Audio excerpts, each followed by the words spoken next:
Welcome to Astrodome Reimagined. I'm Mike Acosta alongside Larry Dierker. Larry's a former Astros pitcher, broadcaster, field manager. His number 49 is retired by the Houston Astros, and he was a member of the inaugural class of the Astros Hall of Fame in 2019. Larry Dierker, welcome on into Astrodome Reimagined here on Houston City. Yeah, thank you, Mike. Nobody knows more about the Astrodome than you do. I appreciate that, Larry. Thank you so much. So today is April 9th, 2025. And 60 years ago tonight, the Houston Astrodome opened.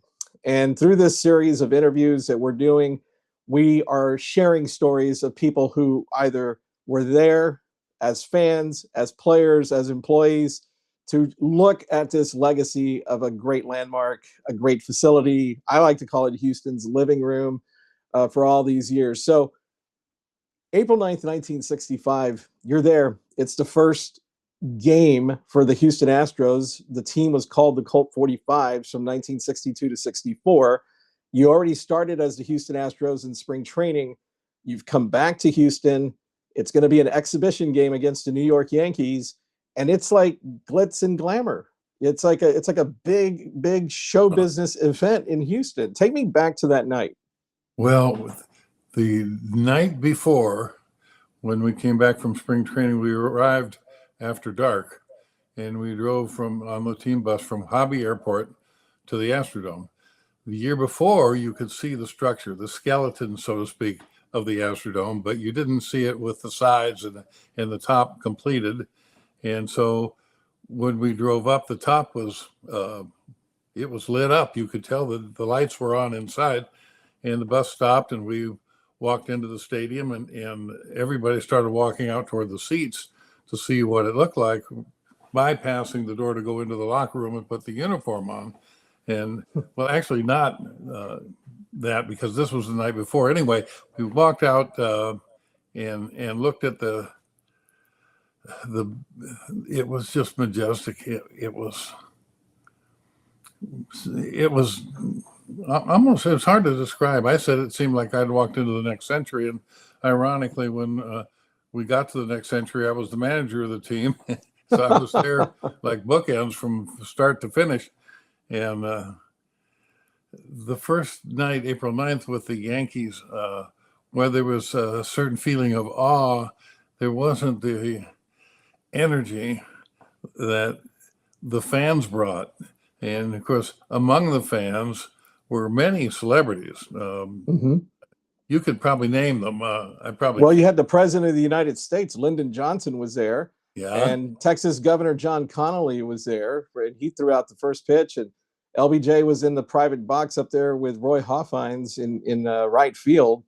And it just, I wasn't there, but it just seems like there was an electricity. I remember when Enron Field opened up in 2000, and there was an electricity in that building. No I'm question. sure for the Dome, it was just off the charts. Well, yeah. I mean, everybody that lived in Houston had to know what was happening. Judge Hoffines was pretty good at getting publicity. He was mayor of Houston. I think he was the youngest mayor ever of Houston. He could be a spellbinder when he started speaking, and he didn't really have to, because the album spoke for itself. But it was his imagination that really got the project started. His ability to convince people to spend money, his ability to get every one of the contractors to give them rock bottom price so that they could be associated with the building of the Astrodome. It was a structure that some people felt could not be built. They didn't think you could put a roof on something that big without columns, something to hold it up in the middle. But the architects that did it said, this can be done, and probably did a model just to prove it. But once the skeleton was on, and the lights were on, and the scoreboard, that was a thing that the judge also imagined, because Bill Veeck, the owner of the White Sox, got a lot of publicity when he put an exploding scoreboard up in Comiskey Park. And when they'd hit a home run or win a game, they'd shoot off fireworks, and it was a scoreboard like no other until the Astrodome. And then, then after that, came in second place. That was a show in itself. I think it's really tough for people to picture what a palace, like you say, you'd walk into the next century, you describe it as like a spaceship. It was unlike anything else. I mean, sitting out there, now you have the stadium, you have NRG Stadium, you have NRG Center. There's other development around that general area, but you realize that back then there were a few neighborhoods out there, but it was just kind of out there by itself. And it really did look like, and it's a big building. It is. People walk up to NRG Stadium and it looks small, but the Astrodome is 710 feet wide and the dome span is 642 feet. And so you walk in there and this explosion of color, you have all the different seating colors, and you talk about, you were telling a story about there were restaurants and clubs, there were places to go and places to be seen. Imagine this place being open now for the first time, and all the social media, all the videos and pictures and tagging that people would do if we had that back in 1965. But you had a story about the team going to, I think it was the Countdown cafeteria behind home plate, and you were eating in your uniforms. Yes, we must have played a doubleheader. In fact, I think wanting to maximize profits, we had a split doubleheader. So we played a game, and then we had an hour or two off, and then we played another game. And during that interval, we went to a place that was called the Countdown Cafeteria. And it was a restaurant, a cafeteria-style restaurant right behind home plate. I think it was around street level. And the ramps where people came up and down to get to their cars or to get to their seating was outside glass windows. The whole front of this cafeteria was glass. And so we're in there with our uniforms on, having a meal, and the fans are out there walking up and down those ramps and stopping to look and to see us. I kind of felt like I was an animal in the zoo or something. And I think probably other guys did too, because there was just nothing like it. Where would you go and be eating a meal in a restaurant with your teammates where people were stopping and looking through the window and watching you eat? Yeah, there weren't many other stadiums too that had restaurants. I mean, the Astrodome, maybe Dodger Stadium, to open a couple of years before the Astrodome, but the Astrodome was really one of like the first super type of stadium, where you had luxury boxes, the sky boxes, and the theater type seats, the scoreboard, you had the air conditioning, all of these things that were in there. What was the one thing, if you remember from opening night on April 9th, 1965, what's one of the things that really sticks out in your mind about that evening? I think that Mickey Mantle hit a home run off Turk Farrell, and he hit it to center field. And we didn't know at the time how hard it was to hit a ball out of the Astrodome, and much less in center field. And after all the years from 65 to 2000, I think there were only 5 or 10 home runs hit to that part of the ballpark. So it was a monster home run, and that was the first one of the Astrodome. Anybody that was there remembers Mickey Mantle hitting the home run. And I don't know, it almost seemed like destiny. I grew up in Los Angeles, so I had been to Dodger Stadium, and Dodger Stadium can speak in its own way toward a beautiful ballpark, because it was in Chavez Ravine, which was a hilly part of Los Angeles. And when you sat up a little bit in the stadium or in the press box and looked over the outfield fence, there were hills. And if you went there in the springtime, it was nothing but wildflowers everywhere. I don't think in one way it was probably could compete with the Astrodome in terms of impressive stadiums, and yet the Dodgers Stadium wasn't any kind of tribute to technology. It didn't seem like the Astros were the Astros, which was part of the name was the fact that the Space Center was here. And so what you saw when you went in the Astrodome was a look into the future. Not so for Dodger Stadium. What do you think was, so talk about the game. The game itself, you lead all the pomp and circumstance up to the first pitch. John Connolly tosses the ceremonial first pitch, and then there's all eyes on Mickey Mantle there at home plate. And I love the story between Mickey and Ron Brand, who was the catcher for the Astros. And do you remember that story? No, tell me. So he looked at Mickey Mantle, and the Hall of Fame was there. They wanted to put the first pitch into the Hall of Fame, to kind of commemorate the evening. And Ron Brand asked Mickey Mantle, Mr. Mantle, would you mind taking the first pitch so we can toss it over to the Hall of Fame? And Mickey Mantle, who is like a rock star at this moment, and all eyes are on him. He was batting leadoff. He normally didn't bat leadoff. He had an injury in spring training, but they put him in the leadoff position because they wanted him to be the first hitter in the Astrodome. And he looked over at Ron Brand and said, I'm too nervous to swing anyway.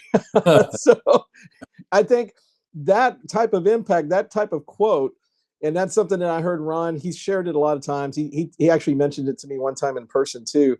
It shows you the magnitude, where you have a guy like Mickey Mantle, who is so revered and such a huge presence in Major League Baseball. And it just shows you, I think, how this transcended everything. This was bigger than baseball for that night. Baseball was the way that the Astrodome got here in Houston, but that moment really was a big, big night. Yeah, and for him to be nervous. Yeah. It reminds me of a story when Marilyn Monroe came back from entertaining the troops of the war. Joe DiMaggio was, she was married to Joe DiMaggio, and she said, Joe, you wouldn't believe it. There was so many people, and you've never heard cheering like that before. And he said, yes, I have.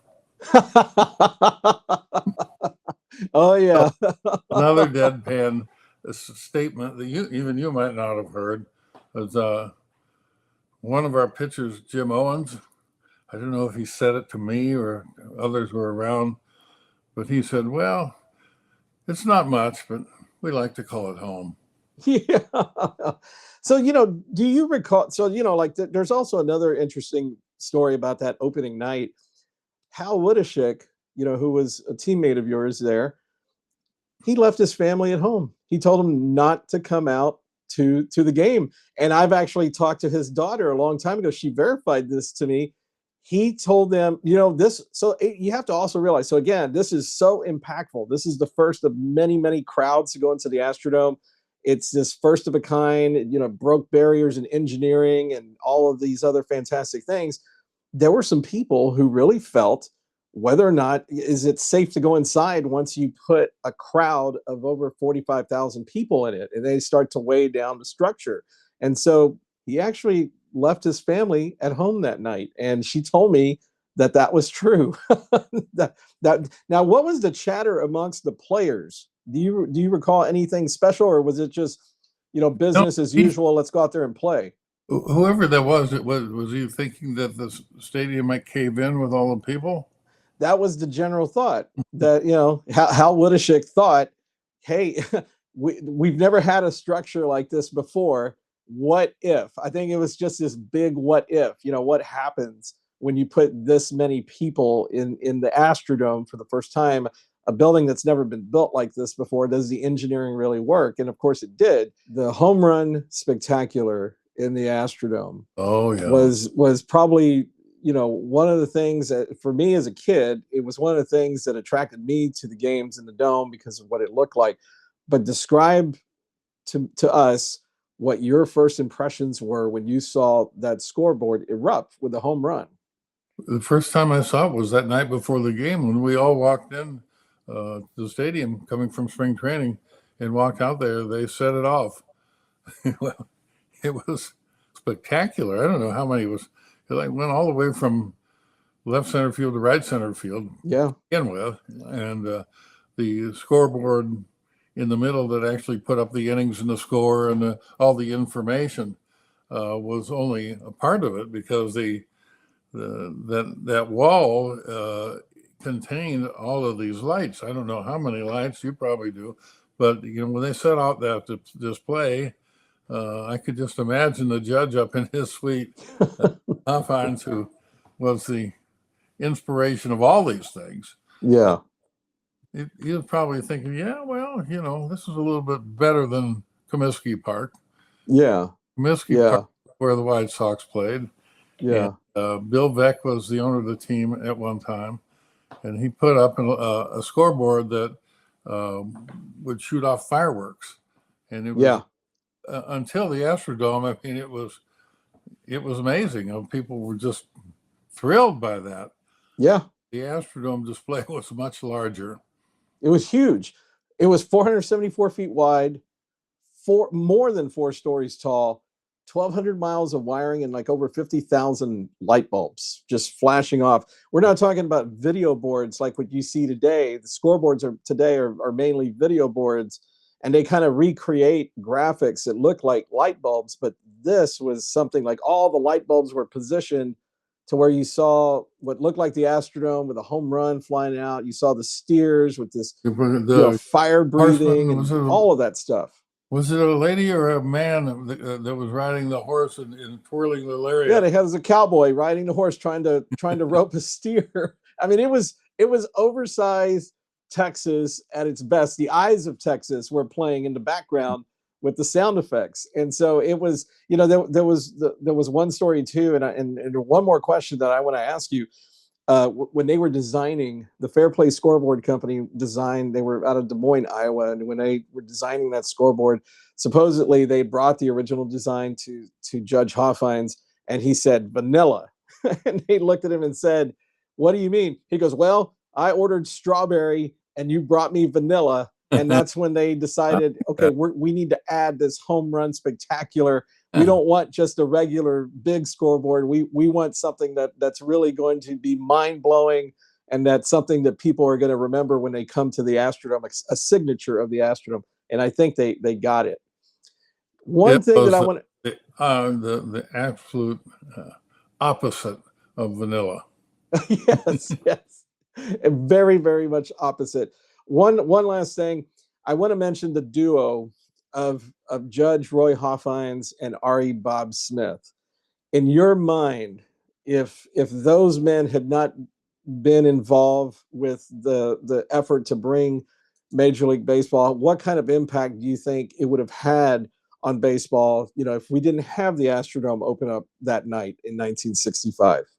Well, really, Hofheinz was the center of all that.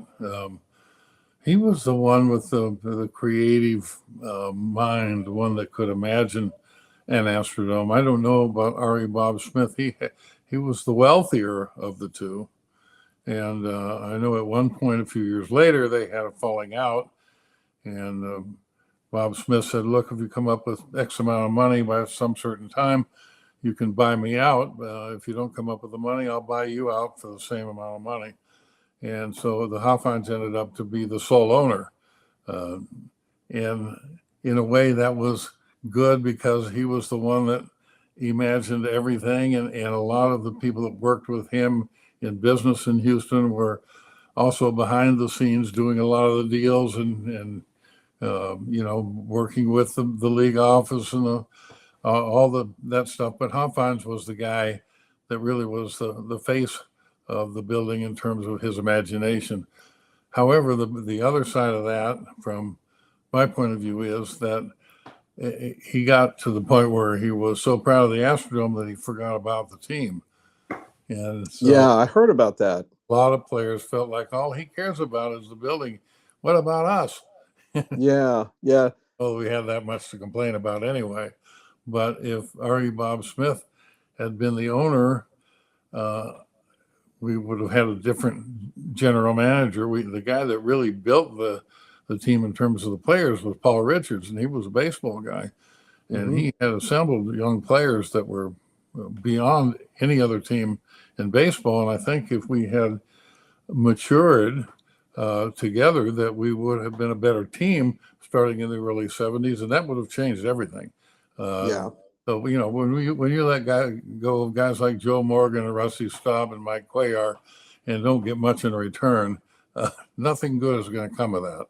Yeah, you probably would have seen a whole different timeline of Astros players, and you probably would have had a core that would have lasted there a lot longer in that thing. But, well, Larry, I appreciate you stopping by and talking and chatting with me today. It's a special day. 60 years ago tonight, the Astrodome opened. You were there, and I appreciate you taking a few minutes today to chat about it. Yeah, I appreciate everything you're doing to try to keep the dream alive. And I've even recently seen different examples of people that have a vision of what could be done on the inside of the Astrodome to bring it back and have something that it was useful for to help pay the freight. And I have to believe that sooner or later that's going to happen. I'm confident that it will. Thanks, Larry. I really appreciate you here today. You got it, That's man. Larry Dierker. I'm Mike Acosta. This has been Astrodome Reimagined. Until next time, so long, everybody.